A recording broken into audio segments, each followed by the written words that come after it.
ഒരു മജിസ്ട്രേറ്റ് സാക്ഷ്യം പറഞ്ഞു. അതുപോലെ തന്നെ IAS വിദ്യാർത്ഥികൾ അവർ പാസ്സായതിനു ശേഷം വന്ന് സാക്ഷ്യം പറയും. IIM സാക്ഷ്യം പറയും. IIT സാക്ഷ്യം പറയും. അപ്പോൾ ഇങ്ങനെയുള്ള വലിയ എഡ്യൂക്കേഷൻ അക്കാഡമിഷ്യൻസൊക്കെ വന്ന് സാക്ഷ്യം പറയുമ്പോൾ എനിക്കൊരു ആശങ്ക ഉണ്ടായിരുന്നു.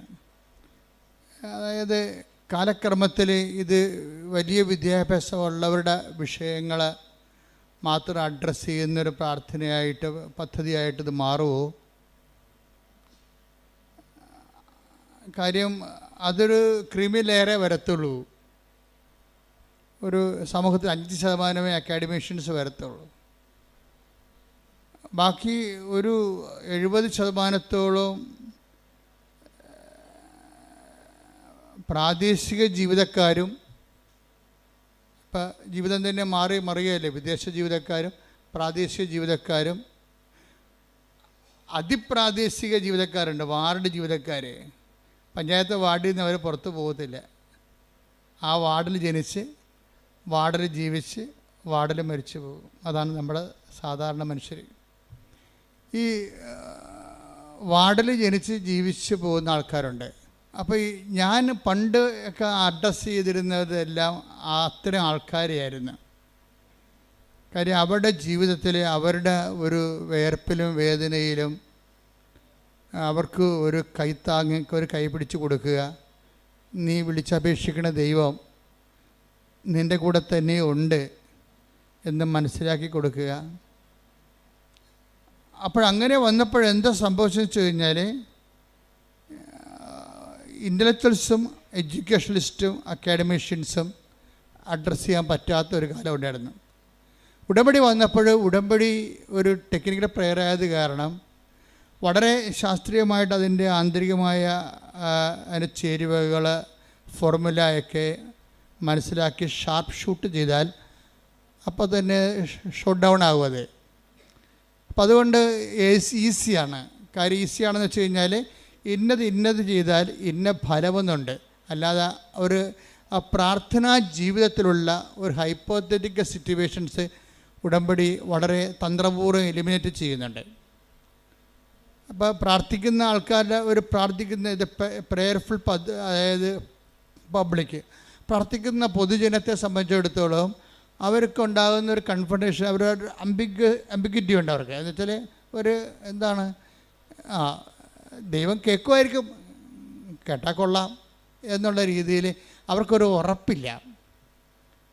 കാര്യം അവർ ചില സമയത്ത് അവർക്ക് ഞങ്ങൾ വിശ്വസിക്കുന്ന വിഷയത്തിൽ ഈ രീതിയിൽ പ്രാർത്ഥിച്ചാൽ ദൈവം കേൾക്കുമോ, അല്ലെങ്കിൽ ഈ ഒരു സമയത്ത് എങ്ങനെയാണ് പ്രാർത്ഥിക്കേണ്ടത്, ഇങ്ങനെ പ്രാർത്ഥിച്ചാൽ മതിയോ, അതൊരു ആധ്യാത്മിക ആശങ്കകളാണ്. ഇപ്പം ഞാൻ ഈ വർഷങ്ങൾ 10-21 ലക്ഷത്തോളം ആൾക്കാർ നേരിട്ട് അവരുടെ സങ്കടങ്ങളൊക്കെ കഴിഞ്ഞ 10-35 വർഷമായിട്ട് കേട്ടപ്പോൾ പൊതുജനത്തിൻ്റെ ആധ്യാത്മിക ആശങ്കകളെക്കുറിച്ച് എനിക്ക് ഏകദേശം ധാരണയുണ്ട്. അപ്പോൾ ആൾക്കാരുടെ ബേസിക് ആശങ്ക എന്ന് പറയുന്നത് ഈ വിഷയത്തിൽ എങ്ങനെയാണ് പ്രാർത്ഥിക്കേണ്ടത്, ഇങ്ങനെ പ്രാർത്ഥിച്ചാൽ ദൈവം കേൾക്കുമോ. അപ്പം ഞാൻ പഠിക്കേണ്ട കാലത്ത് ഒരു കുഞ്ഞമ്മ ചേച്ചി എന്ന് പറഞ്ഞ ചേച്ചിയുണ്ട്. അവർക്ക് 4 മക്കളുണ്ട്. അവരിങ്ങനെ ഈ പണ്ടത്തെ രീതി അനുസരിച്ച് തലയിൽ കൂടി ഒരു വളയം പോലെ ഇട്ടിട്ട് ഈ നൂലിങ്ങനെ നൂറ്റ് വലയ്ക്ക് കെട്ടാൻ കൊടുത്ത് ജീവിക്കുന്ന സാധാരണ ഒരു അമ്മച്ചിയാണ്. അപ്പോൾ അമ്മച്ചിയുടെ കാര്യങ്ങളൊക്കെ ഞാനന്ന് 9ാം ക്ലാസ്സിൽ പഠിക്കുകയാണ്. അമ്മച്ചിയുടെ വിഷയങ്ങളൊക്കെ ഓരോ കാര്യങ്ങളൊക്കെ അവിടെ കയറി പിരിക്കുന്ന സ്ഥലത്തൊക്കെ ഇരുന്ന് പറയും. ഞാൻ ഇടയ്ക്ക് അവിടെ പോയി ഇരിക്കും, നാട്ടുകാർ അയൽവാസികളെ. അപ്പോൾ അവർ പറയണതൊക്കെ ഞാൻ കേട്ടിട്ടുണ്ട്. അപ്പോൾ അതിനകത്ത് കുഞ്ഞുമ്മ ചേച്ചി പ്രാവശ്യം അവരുടെ പ്രാർത്ഥനകൾക്കൊന്നും ഉത്തരം കിട്ടത്തില്ല. കുഞ്ഞുമ്മ ചേച്ചി പറയുവേ, ലോകത്ത് മുഴുവനും മനുഷ്യരല്ലേ, ഇതെല്ലാവരുടെയും പ്രാർത്ഥന കേൾക്കാൻ ദൈവത്തിന് പറ്റുക. അതാണ് പ്രശ്നം. ഇപ്പം മനുഷ്യന്മാരിങ്ങനെ ദൈവത്തിന് മനുഷ്യന്മാർ കേൾക്കുന്ന പോലെ ലോകം മുഴുവൻ മനുഷ്യരല്ലേ, അവിടെയൊക്കെ എല്ലാവരുടെയും പ്രാർത്ഥന കേൾക്കാൻ ദൈവത്തിന് പറ്റുമോ? അപ്പോൾ ദൈവത്തെക്കുറിച്ചുള്ള അവരുടെ ഒരു പ്രാദേശിക ജ്ഞാനമാണത്. അത് പക്ഷേ അങ്ങനെയുള്ള ജ്ഞാനമുള്ള ഒത്തിരി പേരുണ്ട്.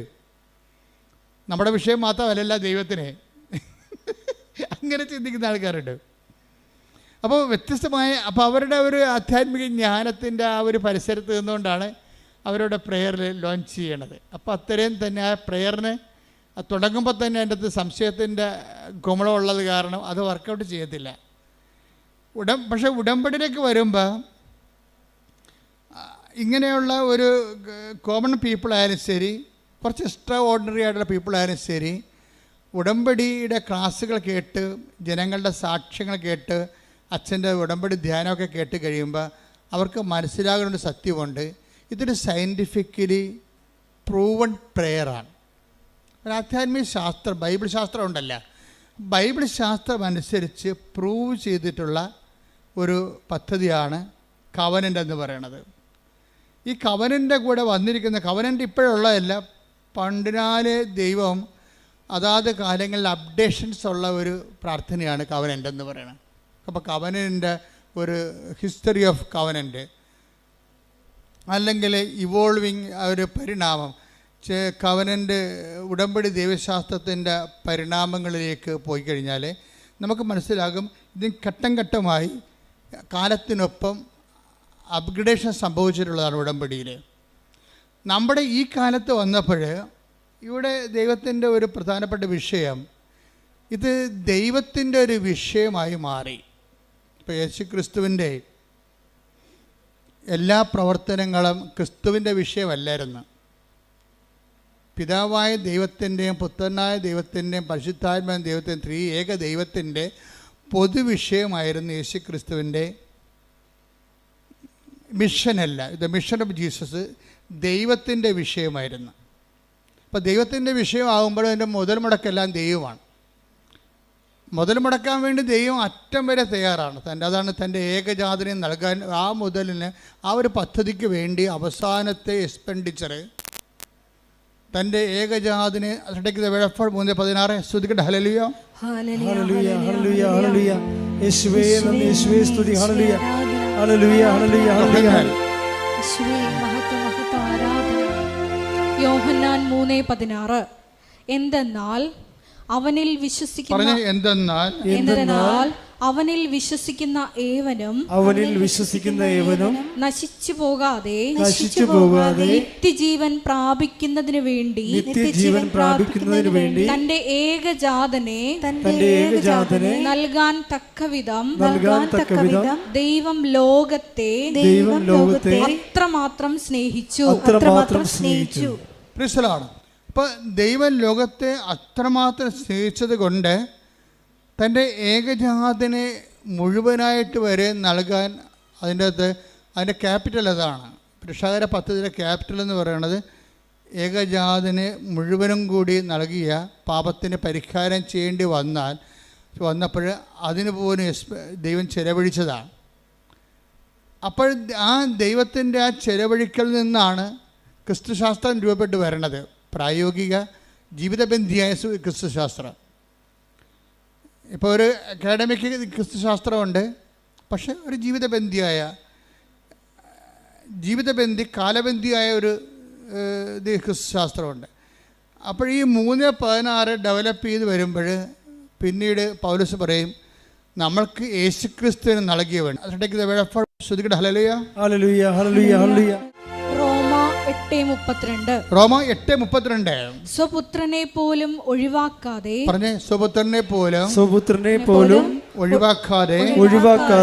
നമുക്കെല്ലാവർക്കും വേണ്ടി അവനെ ഏൽപ്പിച്ചു തന്നവൻ അവനോട് കൂടെ സമസ്തവും നമുക്ക് ദാനമായി നൽകാതിരിക്കുമോ?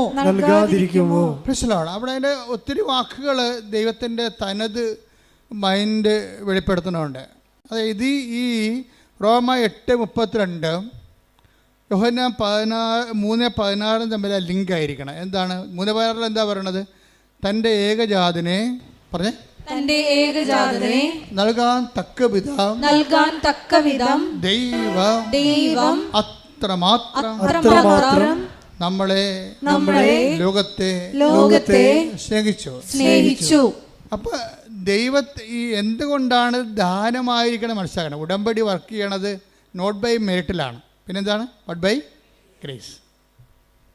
അപ്പം മനുഷ്യൻ്റെ ജീവിതത്തിൻ്റെ എല്ലാ വിഷയങ്ങളിലും നമ്മളുടെ ഇപ്പം നിങ്ങൾക്കൊരു സ്റ്റാൻഡേർഡ് ഉണ്ടാകുമല്ലോ അല്ലേ, നിങ്ങളുടെ ഒരു വാല്യൂ അല്ലെങ്കിൽ നിങ്ങളുടെ ഒരു കഴിവ്. പക്ഷേ നമ്മുടെ കഴിവും നമ്മുടെ ജീവിതവും തമ്മിൽ ഒരു കാലത്തും പൊരുത്തപ്പെടത്തില്ല. എന്താ കാര്യം? നമ്മളുടെ ജീവിതത്തിൻ്റെ വെല്ലുവിളി നമ്മുടെ കഴിവിനേക്കാൾ എപ്പോഴും മുകളിലായിരിക്കും. അതെപ്പോഴും അങ്ങനെയുണ്ട്. ലൈഫ് സെറ്റിൽ ചെയ്തിരിക്കുന്നതും ലൈഫ് ഇവോൾവ് ചെയ്തിരിക്കുന്നതും ജീവിതം ആയിത്തീർന്നിരിക്കുന്നതായിട്ടുള്ള അവസ്ഥ എന്ന് വെച്ച് കഴിഞ്ഞാൽ എപ്പോഴും നമ്മുടെ കഴിവിനേക്കാളും ഉപരിയായിരിക്കും നമ്മൾക്ക് കൈകാര്യം ചെയ്യേണ്ട വിഷയം. കഴിഞ്ഞ ദിവസത്തിൽ ആ മജിസ്ട്രേറ്റിൻ്റെ സാക്ഷ്യം എന്താ അറിയാമോ? മജിസ്ട്രേറ്റ് വക്കീലാണ്, അവർ പ്രാക്ടീസിന് വക്കീലാണ്. ഈ ബാരിസ്റ്ററെ ശരിക്കും അവർക്ക് ഇപ്പോൾ ഒരു മജിസ്ട്രേറ്റിൻ്റെ എക്സാം വന്നു. അപ്പോൾ ഹൈക്കോടതിയുടെ എക്സാം ശരിക്കും വളരെ പാടുള്ളതാണ്. അവർ പറഞ്ഞ സങ്കീർണമാണ്. പല സെക്ഷൻസ് ഉണ്ട്. ആ പരീക്ഷകളെല്ലാം എഴുതിയിട്ടാണ് പിന്നീട് അവർ മജിസ്ട്രേറ്റായിട്ട് അവർ ജയിച്ചാൽ മാത്രമേ മജിസ്ട്രേറ്റിലേക്ക് പിന്നെ അവർക്ക് പരിശീലനത്തിന് പോകാൻ പറ്റത്തുള്ളൂ. പക്ഷേ എന്താ പ്രശ്നം വെച്ചാൽ ഇവർക്കൊരു കോൺഫിഡൻസ് ഉണ്ട്. എപ്പോഴും നമ്മൾ ശ്രദ്ധിക്കേണ്ടത് ഈ കോൺഫിഡൻസ് ആണ് ഫസ്റ്റായിട്ട്. നമ്മൾ ദൈവത്തിൻ്റെ സന്നിധാനത്തിൽ വരുമ്പോൾ ആദ്യത്തെ ബോംബിങ് ഏരിയ എന്ന് പറയണത്, അല്ലെങ്കിൽ മിലിറ്ററി ടാർഗറ്റ് പൊസിഷൻ. ഇപ്പം മിലിറ്ററി പൊസിഷൻ എന്ന് പറയത്തില്ലേ, ബോംബ് ചെയ്യുന്ന വിമാനങ്ങൾക്കൊരു പൊസിഷൻ ഉണ്ടാകും. ഇപ്പം നമ്മൾ ദൈവദർശനം വരുമ്പോൾ ഈ പൊസിഷൻ ടാർഗറ്റിലായിട്ട് വരുന്നത് എപ്പോഴും കോൺഫിഡൻസാണ്. നിങ്ങളുടെ കോൺഫിഡൻസ് തരുന്ന കുറേ കാര്യങ്ങളുണ്ട്. നിങ്ങളുടെ ഈ കോൺഫിഡൻസ് എന്ന് പറയണതാണ് നിങ്ങൾ. പക്ഷെ ആ നിങ്ങൾക്ക് ഇപ്പോൾ നിങ്ങളുടെ അതിജീവനത്തിന് നിങ്ങളുടെ മുമ്പിൽ വന്നിരിക്കുന്ന വെല്ലുവിളിയെ തരണം ചെയ്യാനുള്ള കഴിവുണ്ടാകത്തില്ല. മനസ്സിലായില്ലേ? അപ്പോൾ ഇത് നിങ്ങളുടെ കോൺഫിഡൻസ് പൊളിച്ച് പണിയേണ്ടി വരും. ഇപ്പം തന്നെ ഈ റോഡ് ചെയ്യണവർ ഇപ്പം നല്ല റോഡിൽ വണ്ടി പോകുന്നുണ്ട്, പക്ഷേ റോഡ് അവർ പൊളിക്കുകയാണ്. മൊത്തം പൊളിച്ചിട്ട് അതെല്ലാം പൊടിച്ച് റീകോൺക്രീറ്റ് ചെയ്യുകയാണ്. എന്താ കാര്യം? അവർക്ക് ഗ്യാരണ്ടി ഉണ്ട്, അടുത്ത ഒരു 50 കൊല്ലത്തേക്ക് തലമുറകളെ കോടിക്കണക്കിന് വാഹനം ഓടേണ്ടതാണ്. അതനുസരിച്ച് ഈ റോഡ് അതിന് പറ്റത്തില്ല, അതുകൊണ്ട് അവർ പൊളിക്കുകയാണ്. ദൈവം ചെയ്യേണ്ടത് ഏതാണ്ട് ഇതേ പരിപാടിയാണ്. നിങ്ങളുടെ കോൺഫിഡൻസ് ആദ്യം പൊളിക്കും. കോൺഫിഡൻസിൻ്റെ ഓരോ ഏജൻറ്റ് നോക്കിയാൽ മതി, പണി വരാൻ പോണത് എവിടെയാണെന്നൊക്കെ അറിയാൻ പറ്റും. ഒന്നെങ്കിൽ നമ്മുടെ ആരോഗ്യമായിരിക്കും. പരമാവധി പണി ആദ്യം കിട്ടാൻ സാധ്യതയുള്ളത് ബോഡിയിലാണ്. ബോഡി എപ്പോഴും നിങ്ങൾ ശ്രദ്ധിച്ച് പ്രാർത്ഥനാപരമാക്കുകയാണ്. പിന്നെ കിട്ടാൻ പോകുന്നത്, പിന്നെ ബോംബ് വീഴാൻ സാധ്യതയുള്ളത് കോമ്പറ്റീഷനിലാണ് വരണത്. നിങ്ങൾ ചിലപ്പോൾ സ്കൂളിൽ റാങ്കാകാം.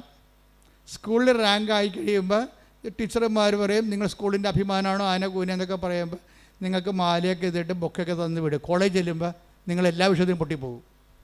എന്താ കാര്യം? സ്കൂളിൽ നിങ്ങൾ കിങ് ആയതുകൊണ്ടാണ് അങ്ങനെ സംഭവിക്കുന്നത്. കോൺഫിഡൻസ് ഉണ്ട് നിങ്ങൾ. ഈ കോൺഫിഡൻസ് വെച്ചുകൊണ്ട് കോളേജിൽ നിങ്ങൾ പഠിക്കാതിരിക്കും, അല്ലെങ്കിൽ ക്ലാസ് കട്ട് ചെയ്യും.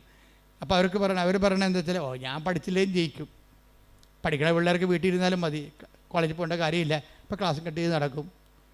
അപ്പം അങ്ങനെ വരുമ്പോൾ ഈ നമ്മുടെ കോൺഫിഡൻസാണ് ആധ്യാത്മികമായ ഉഴപ്പുണ്ടാക്കുന്നത്. അതെപ്പോഴും നമ്മൾ ശ്രദ്ധിക്കണം. നിങ്ങൾക്കിന്ന് ആധ്യാത്മികമായിട്ട് എന്തെങ്കിലും ഒരു ഫ്ലക്ച്വേഷൻ ഉണ്ടെങ്കിൽ ആദ്യം ട്രീറ്റ്മെൻറ്റ് നടത്തേണ്ടത് നിങ്ങളുടെ കോൺഫിഡൻസിലാണ്. കാര്യം നിങ്ങളുടെ വിദ്യാഭ്യാസം ചിലർക്ക് തറവാടിത്തമാണ്.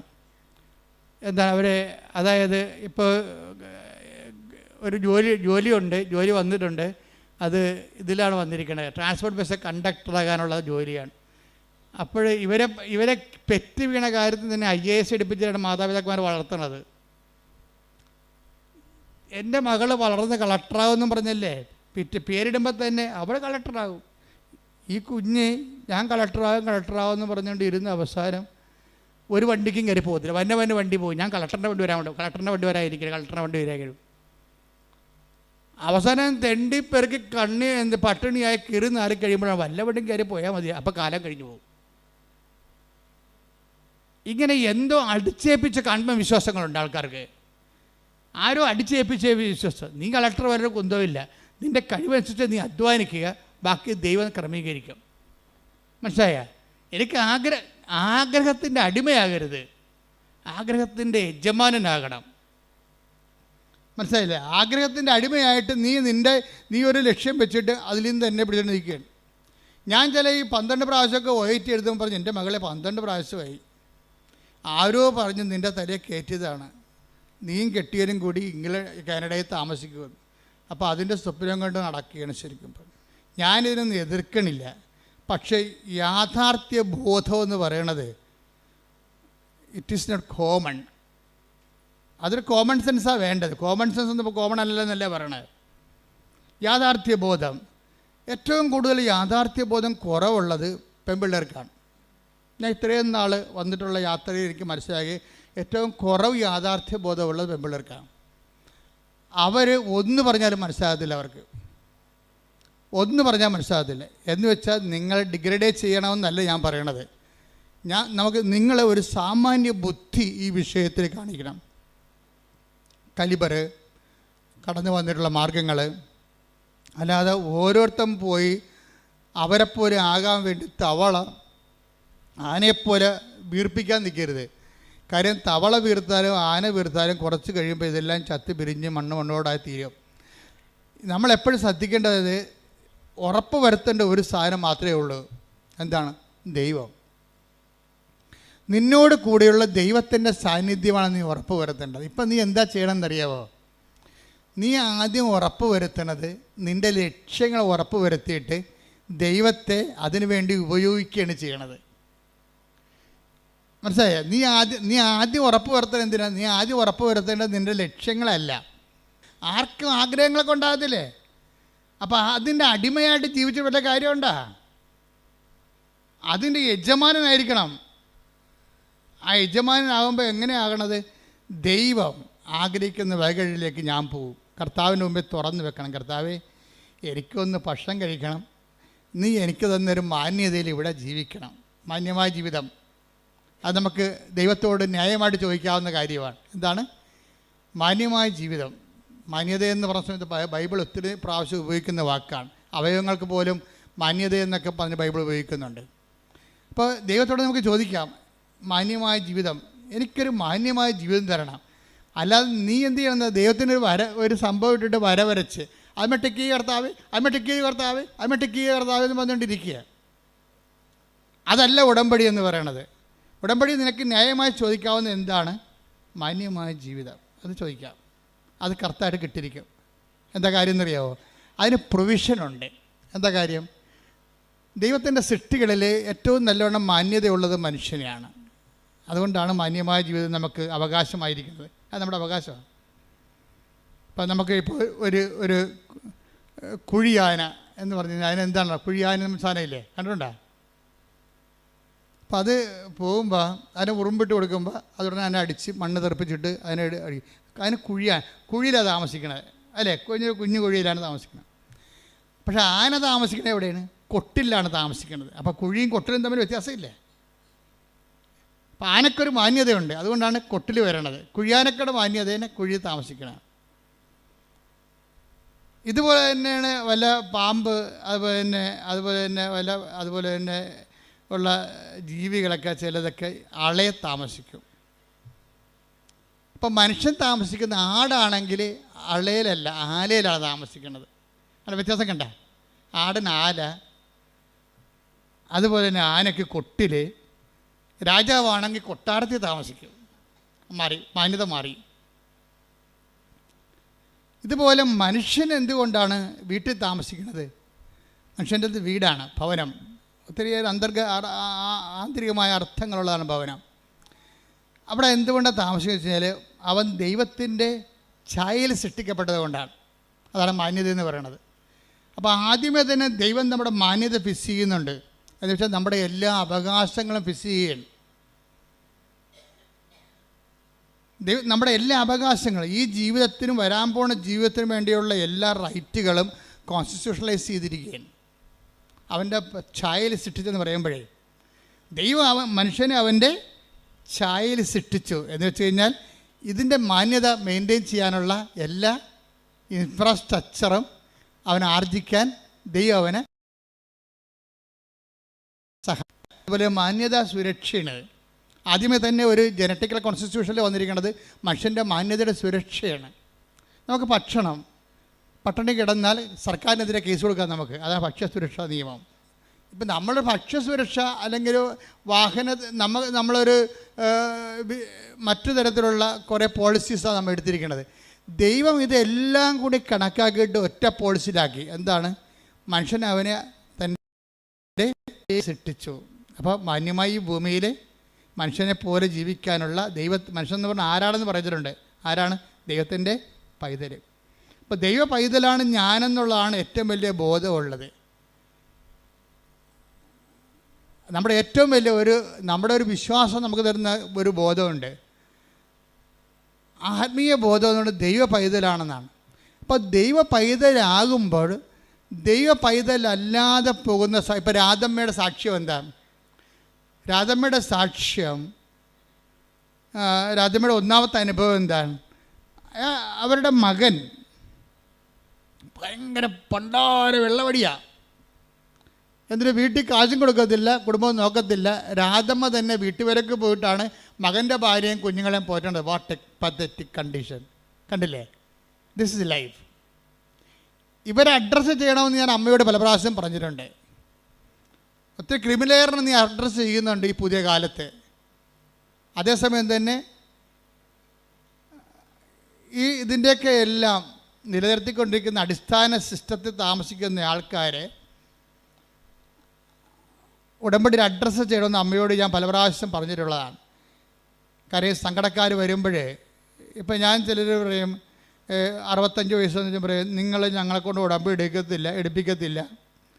ചില 65 വയസ്സുകാർ എൻ്റെ അടുത്ത് വന്ന് സങ്കടം പറയും, അച്ഛന്മാരത്തും പറയും, എന്താ ഞങ്ങളെക്കൊണ്ട് ഉടമ്പടി എടുപ്പിക്കാത്തത്, ഞങ്ങൾക്ക് ജീവിക്കേണ്ടതെന്നൊക്കെ ചോദിക്കും. എന്നോടൊന്ന് ചോദിക്കുമ്പോൾ പറയും, എൻ്റെ ചേച്ചമ്മേ നിങ്ങൾക്ക് ജീവിക്കണം, നിങ്ങൾക്ക് 67 വയസ്സുണ്ട്, നിങ്ങൾ നേരെ വന്ന് വെടിപ്പായിട്ട് മാതാവിൻ്റെ കണ്ണിട്ട് നോക്കിയിട്ട് കറഞ്ഞിട്ട് കാര്യം വന്നിട്ട് പോകും. നിങ്ങളെ ഇത്രയും ഉടമ്പടി പോലെ ആപത്തും ആരോഗ്യമൊക്കെ ഉള്ളവരാണ് ഉടമ്പടി എടുക്കുന്നത്. അത് എടുത്തിട്ട് ഉഴപ്പി പിന്നെയും വന്ന് പണി മേടിക്കേണ്ട കാര്യമില്ല. നിങ്ങൾക്കുള്ളത് അമ്മ വിളമ്പി വെച്ചിട്ടുണ്ട്. ചില ആൾക്കാർക്ക് നോക്കുകയിലേ ഉള്ള മാതാവിൻ്റെ മുഖത്തിട്ട്. വിശ്വാസത്തോടെ ഒന്ന് നോക്കിയാൽ തന്നെ റെസ്പോണ്ടൻ്റാണ്.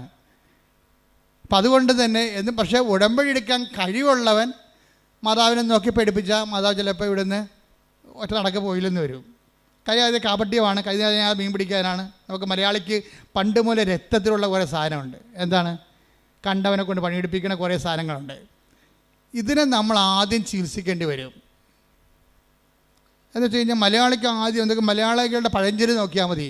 2000 കൊല്ലമായിട്ട് ഈ വസ്തു എങ്ങനെ ജീവിച്ചെന്ന് മനസ്സിലാകും. എംബ്രാൻ്റെ വെട്ടത്ത് വാര്യയുടെ അത്താഴം. വാര്യയുടെ കളറാണെന്ന് മനസ്സിലായില്ലേ? വാര്യർ ഒരിക്കലും എണ്ണ കൊണ്ട് കാശ് മുടക്കി വിളക്ക് കത്തിക്കത്തില്ല. എംബ്രാൻ്റെ പടിപ്പുരയിൽ രാജാവ് അല്ലെങ്കിൽ നാട്ടുപ്രമാണി അല്ലെങ്കിൽ കരപ്രമാണി അല്ലെങ്കിൽ ഊരാളിയുടെ പടിപ്പുരയ്ക്ക് വിളക്ക് വെക്കാൻ രാജാവ് അനുവാദം കൊടുത്തിട്ടുണ്ട്. എല്ലാവർക്കും പടിപ്പുര വിളക്ക് വെക്കാൻ പറ്റത്തില്ല. തിരുവിതാംകൂറിലും കൊച്ചിയിലും പടിപ്പുര വിളക്ക് വെക്കണമെന്നുണ്ടെങ്കിൽ ഭണ്ഡാരത്തിൽ കൊണ്ട് പണം അടക്കണം. ഭണ്ഡാരത്തിൽ പണം അടക്കാൻ കഴിവില്ലാത്തവന് വിളക്ക് വെക്കാൻ അനുവദിക്കത്തില്ല. വാര്യർ ഭണ്ഡാരത്തിൽ പണം അടക്കാൻ വാര്യന് കാശില്ല. അപ്പോൾ ഊരാളെങ്കിൽ ചെന്നിട്ട് എന്ത് ചെയ്യും? അവിടുത്തെ വിളക്ക് പടിപ്പുര തെക്കുമ്പോൾ വീട്ടിൽ അത്താഴം എടുത്തുകൊണ്ട് വാര്യർ ഊരാളെങ്കിൽ ചെല്ലും. അവിടെ ചെന്നിട്ട് അവിടെ വെട്ടത്തിരുന്നുകൊണ്ട് ഭക്ഷണം കഴിക്കും. അത് വാര്യർ പോകും. അതാണ് എംബ്രാൻ്റെ വെട്ടത്ത് വാര്യയുടെ അത്താഴം. ചിലർ പറയും കൈ നനയാതെ മീൻ പിടിക്കുക. അതാണ് സംഭവം. എന്ന് വെച്ചാൽ ചൂണ്ടിക്കാണിച്ചു കൊടുക്കും, ആ മീൻ പിടി കടക്കുന്നതിനെ നിൽക്കും, മറ്റവൻ കഴുത്തപ്പം വെള്ളത്തിൽ കിടക്കും. അതാണ് കൈ നനയാതെ മീൻ പിടിക്കുക. പിന്നെ തുമ്പിയെ കൊണ്ട് കല്ലെടുപ്പിക്കുക. അപ്പോൾ ഇതൊക്കെ മലയാളിയുടെ ബേസിക് മെറ്റീരിയൽ നേച്ചറിലുള്ളതാണ്. ഇതിന് ആധ്യാത്മികതയിൽ ബൈബിള് ഇതിന് നല്ലവണ്ണം ചികിത്സിക്കും ഈ രോഗത്തിനെ. അതേപോലെ ദ്രവീഡീയമായ ദ്രാവിഡരുടെ ഇടയിൽ കാണുന്ന ഒരു രോഗമാണത്. കണ്ടവനെ കൊണ്ട് പണിയെടുപ്പിക്കുക, പപ്പായെ കൊണ്ട് ഉടമ്പടിപ്പിക്കുക. അതാണ് സാധനം. പപ്പായെ കൊണ്ട് ഉടമ്പടിപ്പിക്കുക. ഈ മൈസ്ട്രേറ്റ് അങ്ങനെ ഒരാളാണ്. മൈസ്ട്രേറ്റിൻ്റെ സാക്ഷ്യം തരുമ്പോൾ ആദ്യം ഇവർ ഡയറക്റ്റായിട്ട് വന്നിട്ട് ഉടമ്പടി എടുക്കത്തില്ല. ആരാ ഉടമ്പടി എടുക്കണത്?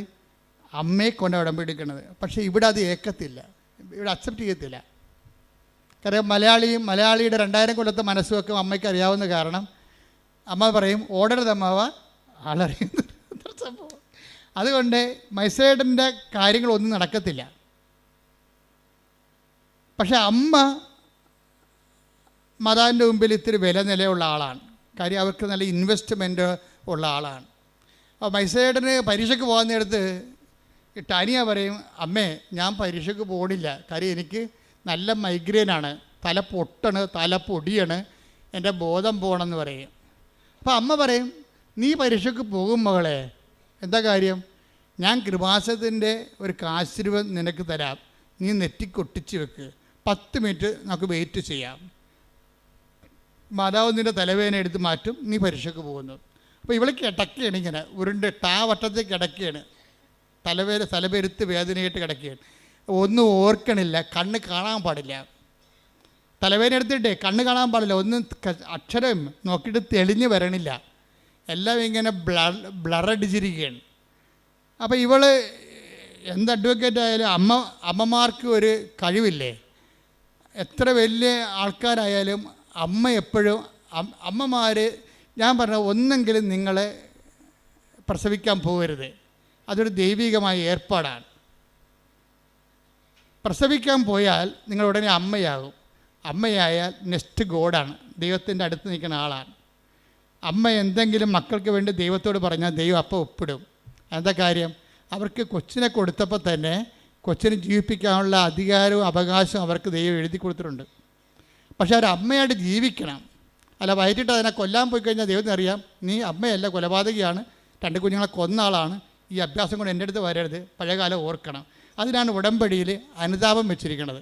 അബദ്ധവശ ദൈവത്തെ അറിയാത്ത കാലങ്ങളിലുള്ള കാര്യങ്ങളെ ദൈവം റൈറ്റ് ഓഫ് ചെയ്യാൻ ഒരു പ്രൊവിഷൻ ഇട്ടിട്ടുണ്ട് ബൈബിളിലേക്ക് ഒള്ളുകെട്ടാ ഇത്. അജ്ഞതയുടെ കാലഘട്ടത്തെ 17:30 എടുത്ത് നടപടി പുസ്തകം 17:30 ശ്രുതിക്കട്ടെ. ഹല്ലേലൂയ ഹല്ലേലൂയ ഹല്ലേലൂയ ഹല്ലേലൂയ. അപ്പോസ്തല പ്രവർത്തനങ്ങൾ 17:30. അജ്ഞതയുടെ കാലഘട്ടങ്ങളെ ദൈവം കണക്കിലെടുത്തില്ല. ഒന്ന് പറഞ്ഞ അജ്ഞതയുടെ കാലഘട്ടങ്ങളെ ദൈവം കണക്കിലെടുത്തില്ല. എന്നാൽ ഇപ്പോൾ എല്ലായിടത്തുമുള്ള സകല ജനങ്ങളും പശ്ചാത്തപിക്കണമെന്ന് അവിടുന്ന് ആജ്ഞാപിക്കുന്നു. ഇതൊരു അപേക്ഷ അഭ്യർത്ഥനയുമല്ല, എന്താ പിന്നെ എന്താണ്, ഇതൊരു കൽപ്പനയാണ്. You should act according to by no means. എന്തിനാ കൽപ്പന കൊടുക്കുന്നതിൻ്റെ കാരണം എന്താണ്?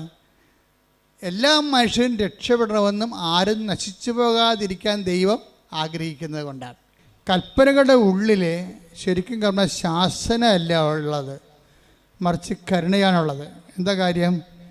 എല്ലാവരും രക്ഷപ്പെടണമെന്നും സത്യമാർഗം സ്വീകരിക്കണമെന്നും, ടേക്ക് ദ ബെഡ് കൂടെ, എല്ലാവരും രക്ഷപ്പെടണമെന്നും സത്യമാർഗം സ്വീകരിക്കണമെന്ന്. ശ്രദ്ധിക്കട്ടെ. ഹല്ലേലൂയ ഹല്ലേലൂയ ഹല്ലേലൂയ. 1 തിമോത്തി 2:4 എല്ലാവരും രക്ഷിക്കപ്പെടണമെന്നും പറഞ്ഞു, എല്ലാവരും രക്ഷിക്കപ്പെടണമെന്നും സത്യം അറിയണമെന്നും ആണ് അവിടുന്ന് ആഗ്രഹിക്കുന്നത്. എന്തെന്നാൽ ഒരു ദൈവമേയുള്ളൂ, ദൈവത്തിനും മനുഷ്യർക്കും മധ്യസ്ഥനായി ഒരുവനേയുള്ളൂ, മനുഷ്യനായ യേശുക്രിസ്തു. അപ്പോൾ ഇത് അതായത് ആരും നശിച്ചു പോകാതിരിക്കാനും എല്ലാവരും രക്ഷപ്പെടാനും സത്യമാർഗം സ്വീകരിക്കാനും വേണ്ടിയാണ് ഈ കൽപ്പന ദൈവം കൊടുത്തിരിക്കുന്നത്. അപ്പോൾ കൽപ്പനയുടെ അകത്തെല്ലാം രക്ഷയെ വെച്ചിട്ടാണ് കൊടുത്തിരിക്കുന്നത്. അല്ല നിങ്ങൾ മാതാപിതാക്കന്മാരെ ബഹുമാനിക്കുന്നു, അല്ല വ്യഭിചാരം ചെയ്യുന്നില്ല, അല്ലെ കള്ളസാക്ഷ്യം പറയുന്നില്ല, അല്ലെ കർത്താവിൻ്റെ ദിവസം ആചരിക്കുന്നു, അതിൽ തന്നെ ഒരു ലക്ഷ്യവുമില്ല. അതിനകത്തുള്ള ദൈവിക ലക്ഷ്യം എല്ലാവരും രക്ഷപ്പെടണമെന്നുള്ള ദൈവത്തിൻ്റെ ആഗ്രഹമാണ്. അതാണ് വിഷയം, എല്ലാവരും. അപ്പോൾ കൽപ്പന ആർക്ക് വേണ്ടിയുള്ളതാണ്? ക്രിസ്ത്യാനിക്ക് വേണ്ടി മാത്രമുള്ളതല്ല, അതാണ് വിഷയം. അതാ 1 തിമോത്തി 2:4 പറയണത്, എല്ലാവരും രക്ഷപ്പെടണമെന്നും സത്യമാർഗം സ്വീകരിക്കണമെന്നും. കർത്താവിൻ്റെ വചനങ്ങളിലെ വിശ്വസിച്ച് ജീവിച്ച് കഴിയുമ്പോൾ എന്താണ് നിത്യതയിലേക്കുള്ള മാർഗം ഉറപ്പ് വരുത്തും. ഇപ്പോൾ എല്ലാവരും ഉടമ്പിക്കാരെല്ലാവരും എന്താണ് സംസാരിക്കണത്? നിത്യതയെക്കുറിച്ചാണ് സംസാരിക്കണത്. അല്ലാതെ അവർ IELTS എന്നൊക്കെ പറയും, പറമ്പ് വിറ്റെന്ന് പറയും, ജട്ടി നടപടി ഒഴിവായെന്ന് പറയും, ജോലി കിട്ടിയെന്ന് പറയും. ഇപ്പം മിഥുൻ്റെ കാര്യം തന്നെ, ഒരു മിഥുൻ്റെ സാക്ഷ്യം ഉണ്ടായിരുന്നു ഈ ദിവസം. മിഥുൻ്റെ സാക്ഷ്യം, മിഥുൻ്റെ ഒരു വിഷയം, നിങ്ങളെപ്പോലെ തന്നെ മിഥു ഇവിടെ വന്ന് മിഥു അപ്പൻ ഉടമ്പടി എടുത്ത്, അതാണ് ഞാൻ പറഞ്ഞത്, തുമ്പിയെ കൊണ്ട് കല്ലടിപ്പിക്കുക, എബ്രാൻ്റെ വെട്ടത്ത് വാരത്താഴ്, അപ്പനെ കൊണ്ട് ഉടമ്പിടിപ്പിച്ചിട്ട് അവൻ കാറിലിരുന്നെന്നാണ് പറയണത്. മനസ്സിലായില്ലേ? അപ്പോൾ ഇവിടെ വന്ന് കുറച്ച് നേരം ഇങ്ങനെ ഇരുന്ന് വെച്ചാൽ കുറച്ച് ബോറടിച്ച് വിളിക്കുക. ഇവിടുത്തെ ഈ മൊത്തക്കൊടയും അതുപോലെ തന്നെ പ്രദക്ഷിണവും ഇവിടുത്തെ പ്രാർത്ഥനയും സാക്ഷിയൊക്കെ കേട്ടിട്ട് പുള്ളി ഇത് എനിക്ക് പറഞ്ഞിട്ടുള്ളതല്ല എന്ന് പറഞ്ഞുകൊണ്ട് അവിടെ ഇരുന്ന് കുറച്ച് നേരം. ആദ്യത്തെ സ്റ്റെപ്പ് അങ്ങനെയാണ്, എനിക്ക് പറഞ്ഞിട്ടുള്ളതല്ല ഇത്, നമുക്ക് പറ്റത്തില്ല, നമുക്ക് പറഞ്ഞിട്ടുള്ളതല്ല എന്ന് പറഞ്ഞു അവിടെ ഇരുന്ന്. അപ്പോൾ തന്നെ ഇവൻ എഴുന്നേറ്റ് പോയി കാറിലിരുന്നിട്ട് അവൻ സിനിമ കണ്ട്. പോരെ, ഉടമ്പടി കാണാൻ അപ്പനെ കൊണ്ട് ഉടമ്പടിപ്പിക്കാൻ വന്നവൻ സിനിമ കണ്ട്. എന്താ കാര്യം? അവന് നല്ല കോൺഫിഡൻസ് ആയിരുന്നു, അപ്പന് വരെ തീറ്റി കൊടുക്കുന്നത് അവനാണെന്ന്. അവൻ്റെ പ്രശ്നം തന്നെ. മിഥുൻ്റെ പ്രശ്നം എന്താണ്?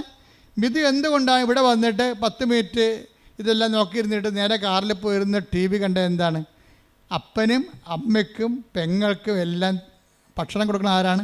തൻ്റെ ജോലി കൊണ്ടാണ്. അതാണ് പ്രശ്നം. താനാണ് അവിടെ ദൈവം. പിന്നെ മറ്റൊരു ദൈവം, ഈ മറ്റൊരു ദൈവത്തിൻ്റെ സാധ്യത കൽപ്പനയിലുള്ളതാണ്. മറ്റൊരു ദൈവം മിക്കവാറും നമ്മൾ തന്നെയായിരിക്കും. എപ്പോഴും മനുഷ്യന് ഒരു പ്രവണത ഉണ്ട്, മറ്റൊരു ദൈവത്തെ സൃഷ്ടിക്കാനുള്ള പ്രവണത. ഞാൻ ബുദ്ധിസം പഠിക്കുന്ന ആളാണ്. ബുദ്ധിസം പഠിച്ച് കഴിഞ്ഞ ദിവസങ്ങളിൽ പോയി ഒരു സാറുമായിട്ട് ബുദ്ധിസത്തെക്കുറിച്ച് സംസാരിച്ചു. ഇപ്പം ഞാൻ പറഞ്ഞ് ബുദ്ധനും അവസാനം എത്തിയത് താൻ ദൈവമാണെന്ന് പറഞ്ഞുകൊണ്ടാണല്ല. ബുദ്ധനിൽ ദൈവവിശ്വാസം ഇല്ലാത്ത ആളാണ്, റാഷണലായിട്ട് ചിന്തിക്കുന്ന ആളാണ്. പക്ഷേ മരിക്കാൻ നേരത്ത് പറഞ്ഞു, എൻ്റെ ദഹിപ്പിച്ച പൊടി എടുത്ത് നിങ്ങളെ ഒരു തൂണുണ്ടാക്കി വെക്കണം. ആ സ്തൂപം കാണുമ്പോൾ നിർവ്വാണത്തെക്കുറിച്ച് ആഗ്രഹിക്കുന്ന എല്ലാവരും ആനന്ദമുണ്ടാകും.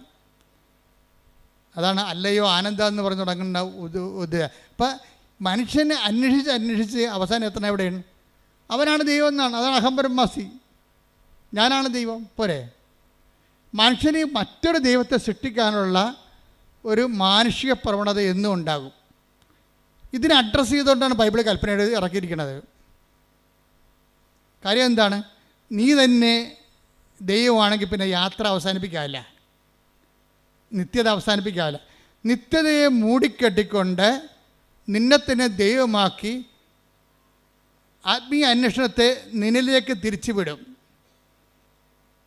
വഴി യൂട്ടേൺ അടുപ്പിക്കും. ബൈബിൾ യൂട്ടേൺ അടുപ്പിക്കത്തില്ല. ബൈബിൾ പറയും നേരെ നീണ്ടു കിടക്കുകയാണ് വഴി, ദൈവത്തിലേക്ക് നടക്കാൻ പറയും. പുറപ്പാട് 23 ശ്രുതികട്ടെ. ഹല്ലേലൂയ, ഹല്ലേലൂയ, ഹല്ലേലൂയ, ഹല്ലേലൂയ. 23 ഞാനല്ലാതെ വേറെ ദേവന്മാർ നിനക്കുണ്ടാകരുത്. Praise the Lord. അപ്പം മിഥുനിലെ ഒരു മറ്റൊരു ദൈവം രൂപപ്പെട്ട് വരികയാണ്.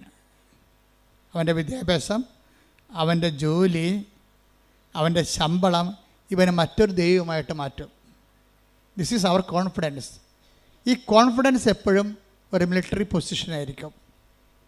ടാർഗറ്റ് ചെയ്യാൻ സാധ്യതയുള്ള സ്ഥലം, മിലിറ്ററി ടാർഗറ്റ് സ്ഥലമാണത്. അത് ഞാൻ ആദ്യം ടാർഗറ്റിനെ കുറിച്ച് പറഞ്ഞത്. നമ്മുടെ കോൺഫിഡൻസ് എവിടെയോ അവിടെയായിരിക്കും ബോംബ് വീഴാൻ സാധ്യത. ക്രിസ്തു എന്താ പറഞ്ഞത്? നിൻ്റെ ഹൃദയം എവിടെയോ അവിടെയായിരിക്കും നിൻ്റെ നിക്ഷേപം. ഇതുപോലെ തന്നെ അതിൻ്റെ അതിൻ്റെ വ്യാഖ്യാനമാണ് നിൻ്റെ ആത്മവിശ്വാസം എവിടെയോ അവിടെയായിരിക്കും നിൻ്റെ ആത്മനാശം. ശ്രുതികട്ടെ. ഹല്ലേലൂയ.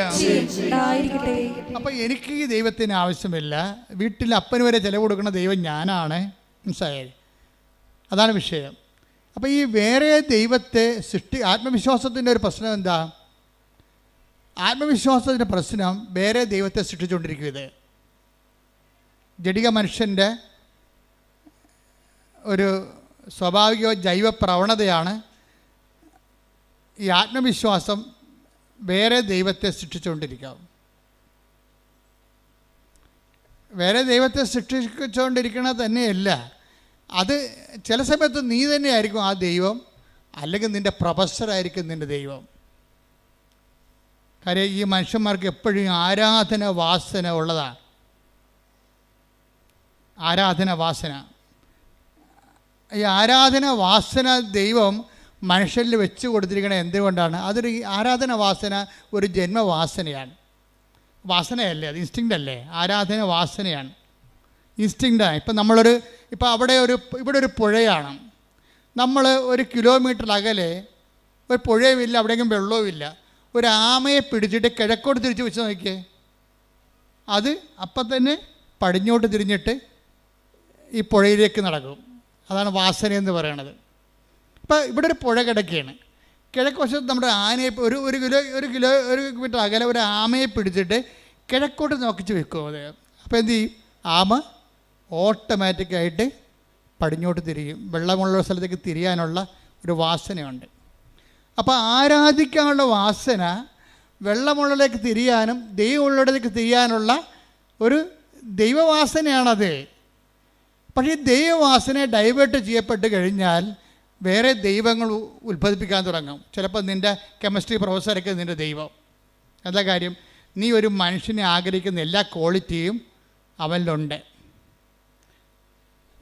നിൻ്റെ ആരാധന വാസനയുടെ വില്ലൻ നിൻ്റെ വീട്ടിലായിരിക്കും. എന്താ കാര്യം? ദൈവമെന്നും പറഞ്ഞ് വിളിച്ചുകൊണ്ട് നടക്കണതിൻ്റെ അപ്പൻ എന്തെങ്കിലും വിഷയം കഴിയുമ്പോൾ പൂക്കൽ പോലെ വിറക്കണ കാണാം. അയാൾ നിനക്ക് ഹീറോ അല്ല. അതുകൊണ്ട് നിൻ്റെ മനസ്സ്, അരക്ഷിതമായ നിൻ്റെ മനസ്സ് ഒരു പ്രശ്നങ്ങളുടെ മുമ്പിൽ വിറക്കാത്ത ഒരു മനുഷ്യനെ തേടി നടക്കും, ഒരു സന്നിധാനത്തെ തേടി നടക്കും. അങ്ങനെ വരുമ്പോൾ ദൈവവിശ്വാസമില്ലാത്ത ഒരു പ്രൊഫസറിനെ കണ്ടുപിടിച്ചെന്ന് വിചാരിച്ചു, അല്ലെങ്കിൽ ഒരു പാർട്ടി സഖാവിനെ കണ്ടുപിടിക്കും. നീ അയാളെ ആരാധിക്കാൻ തുടങ്ങും. സത്യദൈവത്തെ നഷ്ടപ്പെടുന്ന അവിശ്വാസത്തിൻ്റെ വഴികളെക്കുറിച്ച് ഉടമ്പടിയിലുള്ളവർ ബോധവാന്മാരായിരിക്കണം. ശ്രദ്ധിക്കട്ടെ. ഹല്ലേലൂയ, ഹല്ലേലൂയ, ഹല്ലേലൂയ, ഹല്ലേലൂയ. ഉടമ്പടി എന്തുകൊണ്ട് ചില ആൾക്കാർക്ക് വൈകുന്നു എന്ന് വെച്ചാൽ, ആ ഉടമ്പടി അനുഗ്രഹം സ്വീകരിക്കാൻ വേണ്ടി മാത്രം നിങ്ങൾ യോഗ്യമായിട്ടില്ല. That's A point. മനസ്സിലായില്ലേ? ഉടമ്പടി എൻ്റെ പോയിൻ്റ് എന്താണ്? ചിലർക്ക് ദൈവത്തിൻ്റെ കമ്മ്യൂണിക്കേഷൻ എന്തുകൊണ്ടാണ് ഇതുവരെക്കും റേഞ്ച് ഒക്കാത്തതിൻ്റെ കാര്യം വെച്ച് കഴിഞ്ഞാൽ, റേഞ്ച് ഒക്കാൻ വേണ്ടി മാത്രം നിങ്ങൾ അനുഗ്രഹം സ്വീകരിക്കാൻ വേണ്ടി മാത്രം നിങ്ങൾ റേഞ്ചുള്ള സ്ഥലത്തല്ല നിൽക്കണത്. ദൈവം നിങ്ങളെ പതുക്കെ പതുക്കെ അമ്മയിലൂടെ അപ്പനിലൂടെയൊക്കെ കൊണ്ടുവന്ന നല്ല ജീവിത അനുഭവങ്ങളിലൂടെ, രണ്ടും ആയാണ് അപ്പ അമ്മ അനുഭവങ്ങൾ. ഈ 3 ആൾക്കാരും ദൈവത്തിൻ്റെ കൈകളാണ്. നിങ്ങൾ തള്ളി കൊണ്ടുവന്ന് റേഞ്ചുള്ള സ്ഥലത്ത് നിർത്തും. മിഥുൻ്റെ പണി പോയി. അതാണ് വിഷയം. മിഥുന് ഇപ്പം നേരത്തെ എന്താ പറഞ്ഞത്? ഈ ഉടമ്പടി എടുക്കാൻ വേണ്ടി വന്ന മിഥുൻ പോയി വണ്ടിയായിരുന്നു, കാറിലിരുന്ന് എന്ത് സിനിമ കണ്ട കാര്യം എന്താ? അപ്പന് വരെ അവന് നല്ല ജോലിയുണ്ട്, നല്ല ശമ്പളമുണ്ട്. നാട്ടിൽ തന്നെ 1 ലക്ഷം രൂപ അടുത്ത് ശമ്പളം ഉണ്ടാവും. അപ്പോൾ വീട്ടിൽ പണം കൊടുക്കണ ആർക്കാണ്? ഇവർ അന്നു വേണ്ട ആഹാരം ഇത് ഞങ്ങൾക്ക് തരണമെന്ന് അപ്പം മുട്ടയെന്ന് പ്രാർത്ഥിക്കുമ്പോൾ അവനവിടെ കിടക്കുക, വീഡിയോ കാണുക വല്ലതായിരിക്കും. അല്ലെങ്കിൽ ആർക്കെങ്കിലും മെസ്സേജ് വിട്ടുകൊണ്ടിരിക്കുകയാണ്. കാര്യം അന്നു വേണ്ട ആഹാരം കൊടുക്കുന്ന ദൈവം അവനാണ്. എപ്പോഴും നമ്മൾ ശ്രദ്ധിക്കേണ്ട വിഷയമാണ്. ഒന്ന് ഉറങ്ങിയതുകൊണ്ട് നേരം വിളിക്കത്തില്ല. ഇപ്പോഴീ കാലാവസ്ഥ ഇപ്പോൾ സേഫാണ് വിചാരിച്ചുകൊണ്ട് നാളെ അത് സേഫാണെന്ന് നിർബന്ധമില്ല. ദൈവത്തെ കൂടാതെ ഈശോ പറഞ്ഞിട്ടുണ്ട്. എന്താണ്? എന്നെ കൂടാതെ നിങ്ങൾക്കൊന്നും ചെയ്യാൻ, കുറച്ചൊക്കെ ചെയ്യാൻ പറ്റുമായിരിക്കും, പക്ഷേ ദൈവത്തെ കൂട്ടിച്ചേർക്കേണ്ട ഒരു സമയം എപ്പോഴായാലും നമുക്ക് കൺഫ്രണ്ട് ചെയ്യേണ്ടി വരും. Take the bed of God, എന്നെ കൂടാതെ. ശ്രദ്ധിക്കട്ടെ. ഹല്ലേലൂയ, ഹല്ലേലൂയ, ഹല്ലേലൂയ, ഹല്ലേലൂയ. യേശുവേ നന്ദി. ഹല്ലേലൂയ, ഹല്ലേലൂയ. യോഹന്നാൻ 15:5. യോഹന്നാൻ 15:5. എന്നെ കൂടാതെ, എന്നെ കൂടാതെ നിങ്ങൾക്ക് ഒന്നും ചെയ്യാൻ കഴിയുകയില്ല. അപ്പോൾ ഇതേ പ്രശ്നം വെച്ചാൽ ഏതെങ്കിലും ഒരു നിമിഷം വരും നമ്മുടെ ജീവിതത്തിൽ, ഒരു ബ്ലാങ്ക് പീരീഡ് വരും. അപ്പോഴെന്ത് വേണം? ദൈവത്തിന് നമുക്ക് ആവശ്യമുണ്ടാകും. അതാ വിഷയം. ദൈവത്തിന് ഒരു വസ്തുവാണെങ്കിൽ ദൈവത്തിന് ആവശ്യം, ആ വസ്തു നമുക്കൊരു അരിവാള് നമ്മളെവിടെ വെക്കണത്? എവിടെയെങ്കിലും അലമാരിയോ അടുക്കളയുടെ അലമാരിയുടെ അടിക്കൊണ്ട് അരിവാൾ വെച്ച് വെക്കും. എന്നാൽ ഇപ്പോൾ അത് ആവശ്യമില്ല, ഇല്ലേ? ഒരു മഴയും കാറ്റും വന്ന് ഒരു പരത്തി കമ്പ് വന്ന് നമ്മുടെ അടുക്കള മുതുകത്ത് വീഴുമ്പോഴാണ് നമ്മൾ അരിവാൾ തിരക്കണത്. ഉടനെ അവിടെ അലമാരടിയിൽ പോയി നമ്മൾ അരിവാൾ എടുത്തുകൊണ്ട് വരും. തൽക്കാലം നമുക്ക് ആവശ്യമില്ല. തൽക്കാലം ആവശ്യമില്ലാത്ത സ്ഥലം നമ്മൾ പാത്ത് വെക്കും. ദൈവത്തെ പാത്ത് വെക്കുന്ന ഒരു ജീവിതമാണ് പലപ്പോഴും എല്ലാവർക്കും ഉള്ളത്. തൽക്കാലം ആവശ്യമില്ലാത്ത കാരണം പ്രാർത്ഥന മുടങ്ങും, കുർബാന മുടങ്ങും, ഇപ്പോൾ കുർബാന മുടങ്ങുന്നവരും ഇപ്പോൾ പ്രാർത്ഥന മുടങ്ങുന്നവർ ഓർക്കുക, അരിവാള് പാത്ത് വെക്കണ പോലെ നിങ്ങൾ ദൈവത്തെ പാത്ത് വെക്കുകയാണ്. ദൈവത്തെ വസ്തുവാക്കുന്നവരാണ് തൽക്കാലത്തേക്ക് ദൈവത്തെ മാറ്റി നിർത്തുന്നത്. You got the point. Clear ആയില്ലേ? വസ്തുക്കളെ നമ്മൾ മാറ്റി വെക്കും, ആവശ്യമുള്ളപ്പോൾ അത് എടുക്കത്തുള്ളൂ. നമുക്ക് 10 സെൻറ്റ് സ്ഥലമുണ്ട്, അല്ലെങ്കിൽ അരയൊക്കെ സ്ഥലമുണ്ടെങ്കിൽ അതിൻ്റെ പ്രമാണം പിടിച്ചിട്ട് നമ്മൾ നടക്കണില്ലല്ലോ, ഇല്ല. അത് ആവശ്യമുള്ളപ്പോഴും പൊക്കെ ഓരോ ചെയ്യാൻ നേരത്തേക്ക് എടുക്കത്തുള്ളൂ. ആവശ്യമുള്ളപ്പോൾ എടുക്കുന്ന സ്ഥലങ്ങൾ മാത്രം എടുക്കുകയാണെങ്കിൽ അതെന്താണ്? വ്യക്തിയല്ല, വസ്തുവാണ്.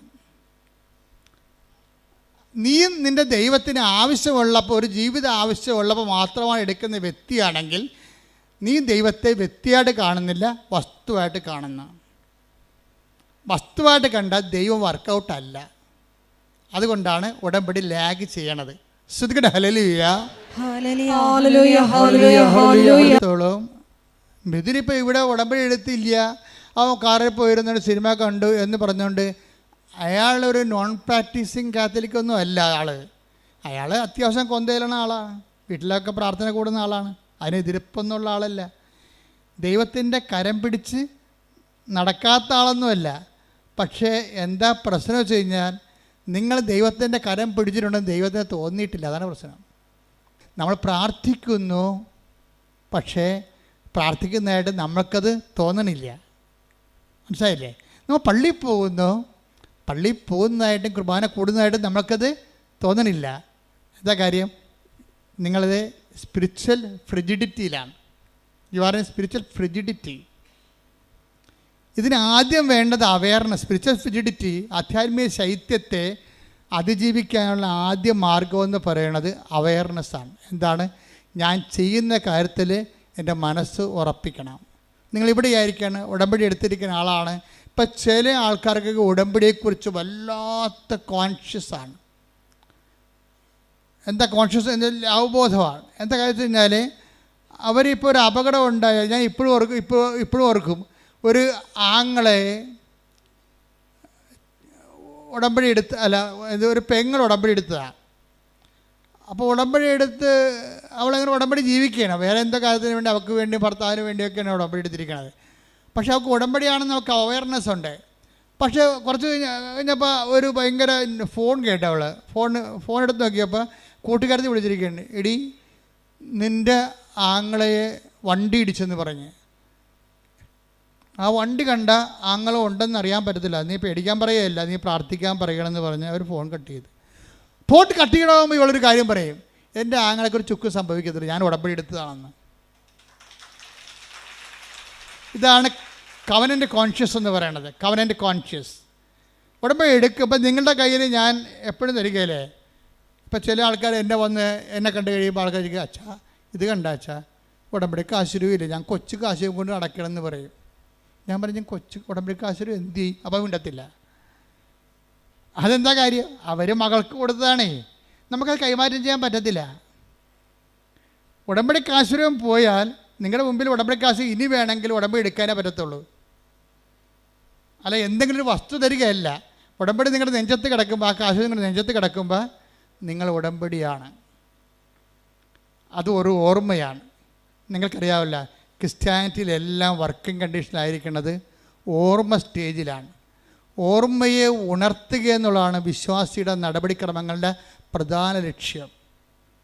ഓർമ്മയെ ഉണർത്തിക്കഴിഞ്ഞാൽ ഉടനെ അഭിഷേകവും ആത്മശക്തിയുമായിട്ട് ഇത് കൺവേർട്ട് ചെയ്യും. ക്രിസ്ത്യാനിറ്റി മൊത്തം ഒരു ഓർമ്മയിലാണ് നിൽക്കുന്നത്. അതിൻ്റെ ഫോം എന്താണ്? What is form? ഇതൊരു മെമ്മറി ഫോമിലുള്ളതാണ്. ഓർമ്മയെ ഉണർത്താൻ പറ്റിയ ഏറ്റവും ടോപ്പായിട്ടുള്ള ആക്ടിവേഷൻ ഫോർമുലയാണ് മാസ് എന്ന് പറയുന്നത്. ഓർമ്മ ഉണർത്തലാണ്. Do this in memory of me.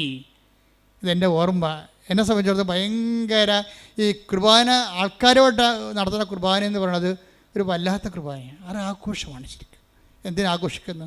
എൻ്റെ കർത്താവ് എനിക്ക് വേണ്ടി മരിച്ചതിനെ ഞാൻ ആഘോഷിക്കുകയാണ്. എന്താണ്? മരണം പ്രഖ്യാപനമാണ്. ജീസസ് ഡൈഡ് ഫോർ മീ എന്നാണ് ഞാൻ പറയുന്നത്. നമ്മളെല്ലാവരും പറയുന്നതാണ്, കർത്താവ് എനിക്ക് പകരക്കാരനായി മരിച്ചവനാണ്. ഞാൻ മരിക്കുന്നിടത്ത് എനിക്ക് പകരക്കാരനായി മരിച്ചു. അപ്പോൾ എനിക്കിനി മരണമില്ല. ഞാൻ നിത്യത വരെ കർത്താവിനെ കണ്ടെത്തും വരെ, കൂടെ ജീവിക്കും വരെ എനിക്കൊരു ജീവിതം ഞാൻ പങ്കിടുകയാണ്. അപ്പോൾ എൻ്റെ ത്വര എന്താണ്? എത്രയും വേഗം കർത്താവിൻ്റെ അടുത്തേക്ക് എത്തിച്ചേരാൻ. അതുകൊണ്ടാണ് ബൈബിൾ ചോദിക്കേണ്ടത്, മരണമേ നിന്റെ ദംശനം എവിടെ? ശ്രുതിക്കട്ടെ ഹല്ലേലൂയ. ശ്രുതിക്കട്ടെ ഹല്ലേലൂയ ഹല്ലേലൂയ ഹല്ലേലൂയ. യേശുവേ നന്ദി. ഹല്ലേലൂയ ഹല്ലേലൂയ ഹല്ലേലൂയ ഹല്ലേലൂയ ഹല്ലേലൂയ. 1 കൊരിന്തോസ് 15:55. 1 കൊരിന്തോസ് 15:55. മരണമേ നിന്റെ ദംശനം എവിടെ? മരണത്തെ ഒരു പാമ്പായിട്ടാണ് കാണുന്നത്. ഇപ്പം എന്ത് ചെയ്യും? അതിൻ്റെ വിഷപ്പല്ലി കർത്താവ് ഊരിക്കളഞ്ഞ്. Take the bed of God പറഞ്ഞേ. മരണമേ നിന്റെ ദംശനം എവിടെ? അടുത്ത വചനം. മരണത്തിന്റെ ദംശനം പാപവും. മരണത്തിന്റെ ദംശനം പാപവും പാപത്തിന്റെ ശക്തി നിയമവുമാണ്. പാപത്തിന്റെ ശക്തി നിയമവുമാണ്. നമ്മുടെ കർത്താവായ യേശുക്രിസ്തു വഴി നമുക്ക് വിജയം നൽകുന്ന ദൈവത്തിന് നന്ദി. അപ്പം നമുക്ക് വിജയം നൽകുന്ന ആരാണ്? ദൈവം. ആര് വഴിയാണ്? കർത്താവ് വഴി. അപ്പം നമുക്ക് വിജയം നൽകുന്ന ദൈവമാണെങ്കിൽ, അത് കർത്താവ് വഴിയാണെങ്കിൽ, ആ വിജയം നൽകുന്ന കർത്താവ്, അത് വിജയം നൽകിയത് ഉടമ്പടി വഴിയാണ്. ശ്രുതിക്കട്ടെ ഹല്ലേലൂയ. 21:4. ഒരുപാട് 21:4. അവിടുന്ന് പറഞ്ഞേ. അവിടുന്ന് അവരുടെ മിഴികളിൽ നിന്നും കണ്ണീർ തുടച്ചു നീക്കും. ഇനി മരണം ഉണ്ടായിരിക്കുകയില്ല. ഇനിമേൽ ദുഃഖമോ മുറവിളിയോ വേദനയോ ഉണ്ടാവുകയില്ല. പഴയതെല്ലാം കടന്നുപോയി. പഴയതെല്ലാം കടന്നു പോകുന്ന, ഇനി ദുഃഖം ഉണ്ടാകാതിരിക്കുന്ന ഒരു ടൈം. അപ്പോൾ നിങ്ങളോർക്ക് ഇത് എന്താണ് ആൾക്കാർ മരിക്കുന്നുണ്ടരാന്ന്? ആൾക്കാർ മരിക്കുന്നു എന്ന് പറയുമ്പോൾ നിങ്ങൾക്കറിയാമല്ലോ, ഈശോ എന്താ പറയണത്? നമ്മളെങ്ങനെ ഇവിടെ ജീവിക്കണത്? നമ്മളൊരു അവബോധത്തിൻ്റെ, അറിവിൻ്റെ അവബോധത്തിലാണ് ജീവിക്കണത്. അവബോധത്തിലാണ് അറിവ്, അറിവിലാണ് ആനന്ദം. അതുകൊണ്ടാണ് ഈശോ പറഞ്ഞത്, ഏകസത്യദൈവമായ നിന്നെയും നീ അയച്ച യേശുക്രിസ്തുവിനെയും അറിയുകയാണ് നിത്യജീവൻ. ഇപ്പം ക്രിസ്തു വന്നോടുകൂടിയാണ് നമ്മുടെ മരണത്തിൻ്റെ ഭയം മാറിയത്. എന്താ കാര്യം? അതെങ്ങനെ നമ്മൾ മനസ്സിലാക്കി? ഇപ്പം നിങ്ങളൊരു പണ്ട് നമ്മുടെ കോവിഡ് കാലത്ത് കുർബാന ചെല്ലിയതിന് അച്ഛനെയും കുർബാന കൂടിയ കപ്പേരനെയും ഈ ഗവൺമെൻറ് അറസ്റ്റ് ചെയ്തിട്ടുണ്ട്. ആ കേസ് ഇപ്പോഴും കിടപ്പുണ്ട് കോടതി. കുർബാന ചെല്ലിയതിനെ അറസ്റ്റ് ചെയ്തിരിക്കുന്ന കേരളമാണിത്. ലോകത്ത് അങ്ങനെ ചെയ്യണമെന്ന് അറിയത്തില്ല. അച്ഛനെയും കപ്പേരെയും കുർബാന ചെല്ലിയതിനെ അറസ്റ്റ് ചെയ്തിരിക്കുകയാണ്. പോലീസ് അടഞ്ഞിരുന്ന പള്ളി തുറന്ന് അകത്ത് കയറി അറസ്റ്റ് ചെയ്തു. കേസായി. മാസ്ക് വെക്കാത്തതിന് പോലീസ് ഓടിച്ചിട്ട് ആൾക്കാരുടെ മുഖത്തിന് അടിച്ചിട്ടുണ്ട് ഒരു കാലത്ത്, ഇല്ലേ? ഉറപ്പല്ലേ? എത്ര പേര് അടി കൊണ്ടിട്ടുണ്ട്, കേസുമായിട്ടുണ്ട്. അപ്പോൾ ആൾക്കാർക്ക് പേടിയായിരുന്നു ഭയങ്കര. എന്തിനെ പേടിയാണ്? കോവിഡ് പടരുമോ, ആൾക്കാർ മരിക്കുമോ, മരണത്തെക്കുറിച്ചുള്ള പേടിയാണ്. പിന്നെ എപ്പോഴാണ് ഈ പേടി മാറി മാസ്ക് ഊരി ആൾക്കാർ ദൂരെ കളഞ്ഞത്? ഇഞ്ചക്ഷൻ കണ്ടുപിടിച്ചപ്പോഴാണ്, അല്ലേ? ഇഞ്ചക്ഷൻ കണ്ടുപിടിച്ചപ്പോൾ തന്നെ ഭയങ്കര സന്തോഷത്തിലാണ്. പോളാ പുല്ലെന്ന് പറഞ്ഞ് മാസ്ക് വേണ്ട, ഒന്നും വേണ്ട. എന്താ കാര്യം? സന്തോഷമായി. അതുതന്നെ ക്രിസ്തു ചെയ്തത്. പാപത്തിനും മരണത്തിനും ഇഞ്ചക്ഷൻ കണ്ടുപിടിച്ചു. എന്താണ്? തൻ്റെ മരണത്താൽ പാപത്തിന് പരിഹാരമാക്കിയിട്ട് ദൈവത്തിരുസന്നിധിയിൽ പ്രസാദത്തിനുള്ള വഴി കാണിച്ചപ്പോഴാണ് മനുഷ്യന് സന്തോഷമുണ്ടായത്. അവിടുന്ന് അവിടെ കണ്ണിൽ നിന്ന് കണ്ണീരെല്ലാം തുടച്ചു നീട്ടി. ഇനി മരണമില്ല. ശ്രദ്ധിക്കട്ടെ. ഹല്ലേലൂയ. ക്രിസ്തുവിനെ നമ്മൾ സ്നേഹിക്കുമ്പോൾ അറിഞ്ഞ് സ്നേഹിക്കുന്നതാണ് നല്ലത്. അല്ല, പശുവിനെ നമ്മൾ എന്തിന് സ്നേഹിക്കുന്നു?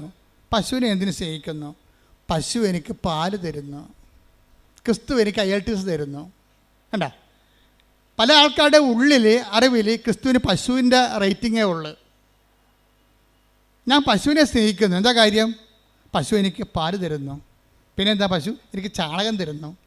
ചാണകം എനിക്കിന് തക്കാളിക്കിടാം, അല്ലേ? അപ്പോൾ വളം തരുന്നു. അതുകൊണ്ട് ഞാൻ പശുവിനെ സ്നേഹിക്കുന്നു. ക്രിസ്തു എന്നെ ജപ്റ്റിനോട് മാറ്റുന്നു. ക്രിസ്തു എനിക്ക് ജോലി തരുന്നു. ഞാൻ ക്രിസ്തുവിനെ സ്നേഹിക്കുന്നു. പശു എനിക്ക് ചാണകം തരുന്നു, പശു എനിക്ക് പാല് തരുന്നു, ഞാൻ പശുവിനെ സ്നേഹിക്കുന്നു. പല ആൾക്കാരും ക്രിസ്തുവിനെ സ്നേഹിക്കുന്നത് അവൻ്റെ അറിവിൻ്റെ നിലവാരവും ആരാധന നിലവാരവും മൃഗസമാനമാണ്. പശു സമാനം എന്ന് പറഞ്ഞ് കേട്ടിട്ടില്ല? അതുപോലെ ആധ്യാത്മികത അനുഭവങ്ങളും നരസമാനമായിരിക്കുന്ന ഒരു അനുഭവത്തിൻ്റെ പരിമിതിയിൽ നിന്ന് മാത്രം നിൽക്കുന്ന ആൾക്കാരുണ്ട്. ക്രിസ്തുവിൽ ഉദ്ദേശിക്കുന്നവരെന്താണ്? അവൻ നിത്യതയോളം വളരണം. പണ്ട് 1-ാം ക്ലാസ്സിലെ പാഠപുസ്തകമില്ലേ? എന്താണ്? അമ്മ എനിക്ക് കാച്ചിയ. വലിയ മോർക്കറിയാം. നിങ്ങൾക്കൊന്നും അറിയാൻ പറ്റും, നിങ്ങൾ വേറെ പുസ്തകം പഠിച്ചിരിക്കുന്നതുകൊണ്ട്. DPEBക്കാരല്ലേ? വലിയ മോർക്കറിയാം, പഴയ പാഠപുസ്തകമുണ്ട്. എന്താണ്? അമ്മ എനിക്ക് കാച്ചിയ, അമ്മണി വന്നു, കമ്മൽ തന്നു, അല്ലേ? അതന്നെ. അപ്പോൾ അമ്മ എനിക്ക് കാച്ചിയ പാല് തരുന്നു. എന്താ കാര്യം? ഞാൻ അച്ഛനോളം വലുതാകണം. അതാണ് അമ്മയ്ക്കിഷ്ടം. അതാണ് ഒന്നാം പാഠം. അധ്യായങ്ങളുടെ 1-ാം പാഠവും ബൈബിളിൻ്റെ 1-ാം പാഠവും അത് തന്നെയാണ്. എന്താണ്? ക്രിസ്തു എനിക്ക് സ്വന്തം ശരീരവും രക്തവും തരുന്നു. എന്താ കാര്യം? ഞാൻ നിത്യതയോളവും വലുതാകണം. ശ്രുതിക്കട്ടെ ഹല്ലേലൂയ. ഹല്ലേലൂയ, ഹല്ലേലൂയ. യേശുവേ, ഞങ്ങളെ സ്വന്തമാക്കിയ അവിടുത്തെ സ്നേഹത്തിന് നന്ദി പറയുന്നു. എന്ത് നീ ഉടമ്പടി എടുക്കുന്നു? ജോലി കിട്ടാൻ, വീട് കിട്ടാൻ, മക്കളുണ്ടാകാനെന്ന് പറഞ്ഞു കഴിഞ്ഞാൽ സ്വാഭാവികമായിട്ട് ഇതിന് ഭൂമി മാത്രമേ ഉള്ളൂ നിനക്ക്. അതിൻ്റെ അകത്ത് എൻഡിട്ടേ ഇത് പറക്കത്തില്ല. പറക്കാത്ത ഉടമ്പടി എടുത്തിരിക്കണത്. എന്താ കാര്യം?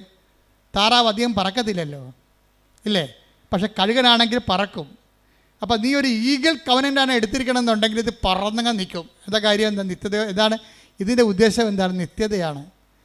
നീ ഇവിടുത്തെ ജോലി, വീട്, വിവാഹം, IELTS, PR എന്നൊക്കെ പറഞ്ഞു കഴിഞ്ഞാൽ ഇവിടെ കൂടി നിരച്ച് നടക്കണ ജീവിനെ പോലെയുള്ള ഭൂമിയിൽ നിന്ന് സാധനം പൊങ്ങി വരത്തില്ല.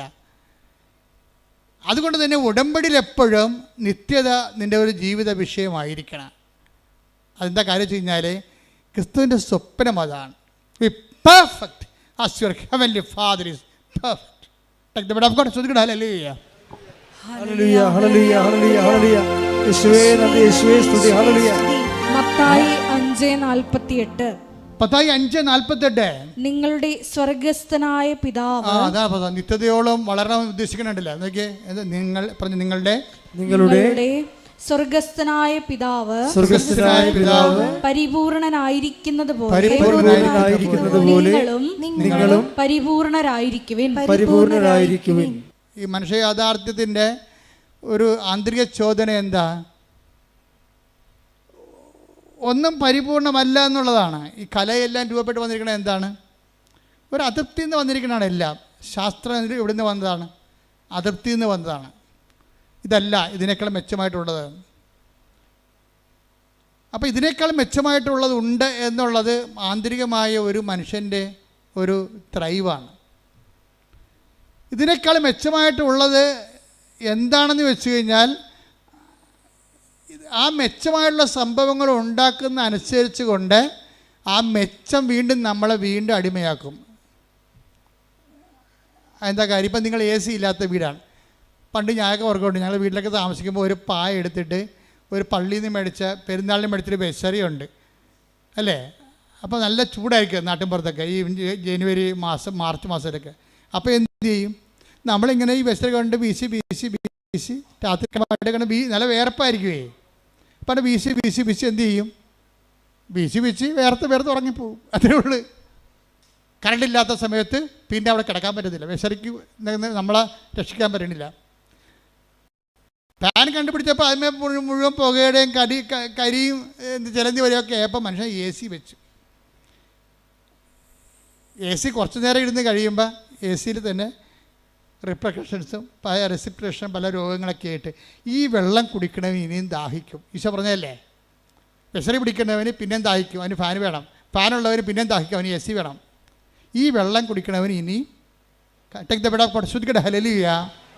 യോഹന്നാൻ 4:13. യേശു പറഞ്ഞു, ഈ വെള്ളം കുടിക്കുന്ന ഏവനും വീണ്ടും ദാഹിക്കും. അപ്പോൾ ഇത് മനുഷ്യൻ ഈ ഭൂമിയിൽ നിങ്ങളുടെ മെറ്റീരിയൽ ബോഡിയെ എന്തെങ്കിലും ഉപയോഗിച്ചു കൊണ്ടാണ് നിങ്ങൾ തൃപ്തിപ്പെടുത്താൻ വരുന്നുണ്ടെങ്കിൽ മരണം വരെ തൃപ്തിയില്ലാത്ത അവസ്ഥ തുടരുമെന്നാണ് പറയുന്നത് ബൈബിള്. യോഹന്നാൻ 2:17 എടുത്തേ. 2:17. ലോകവും അതിൻ്റെ മോഹങ്ങളും കടന്നു പോകുന്നു. അതാണ് പ്രശ്നം. ഈ മോഹങ്ങൾക്കെല്ലാം നമ്മൾ പുതിയ സ്ഥാനം കണ്ടുപിടിക്കുകയും ചെയ്യും. പക്ഷെ എന്താ പറയണത്? അതും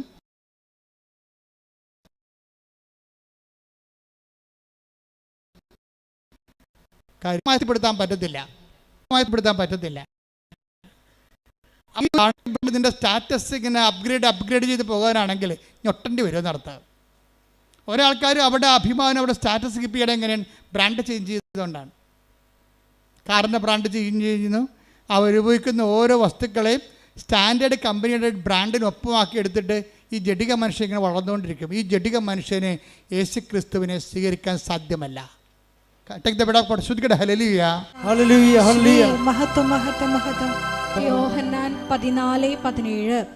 ഈ സത്യാത്മാവിനെ സ്വീകരിക്കാൻ ലോകത്തിന് സാധിക്കുകയില്ല, കാരണം അത് അവനെ കാണുകയോ അറിയുകയോ ചെയ്യുന്നില്ല.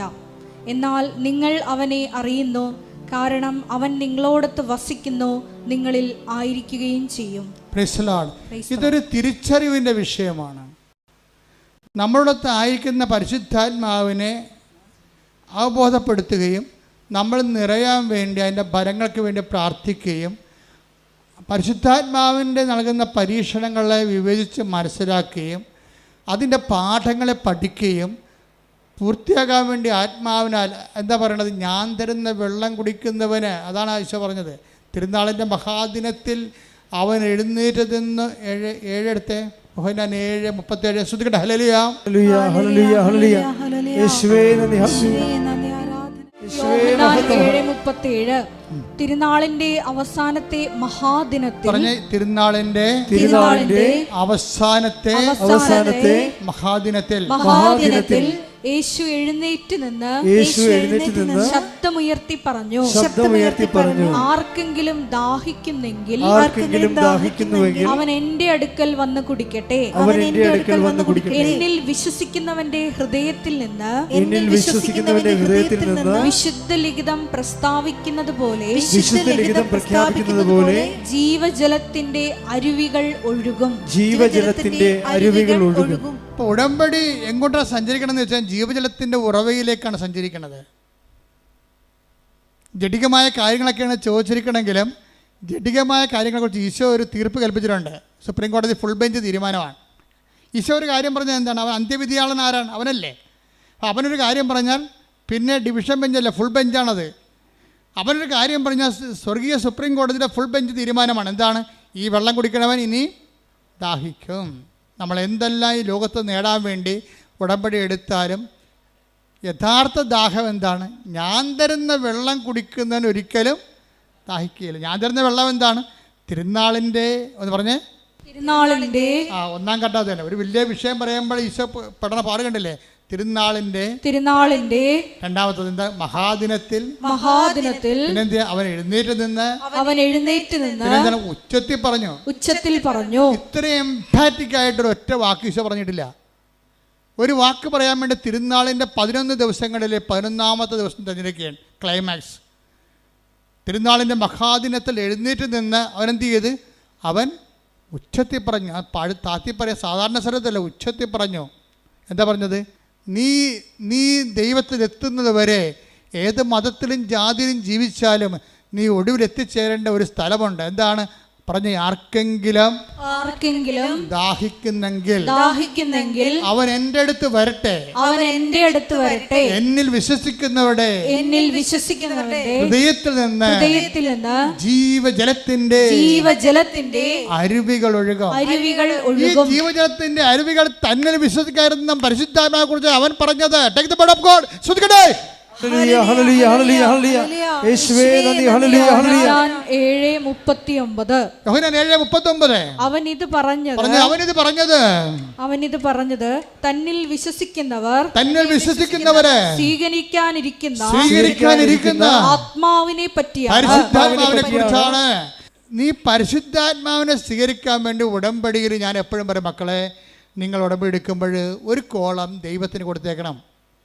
എന്തിനാണ്? അത് പരിശുദ്ധാത്മാവിൻ്റെ കോളമാണ്. നിൻ്റെ സാഹചര്യവും ആത്മീയമായിട്ടുള്ള നിൻ്റെ ഒരു അവസ്ഥയും അനുസരിച്ചുകൊണ്ട് നിന്നെ നയിക്കാൻ പറ്റിയ മരുന്നുകൾ ദൈവത്തിന് എഴുതി ചേർക്കാൻ പറ്റിയ ഇടമാണത്. അതിന് നിങ്ങൾ മതവും ജാതിയും ഒന്നും മാറേണ്ട കാര്യമില്ല. ക്രിസ്തുവിനെ സ്വീകരിക്കണേ ആർക്കാണ് ജാതി മാറേണ്ടത്? ആർക്കാണ് മതം മാറേണ്ടത്? ഇത് അതിനുള്ള സംവിധാനമാണോ? അല്ല. നിങ്ങൾ ക്രിസ്തുവിനെ get Jesus and get saved എന്ന് വെച്ചാൽ ക്രിസ്തുവിനെ സ്വീകരിക്കുന്നവരെ അവർ മതാതീതമായിട്ട്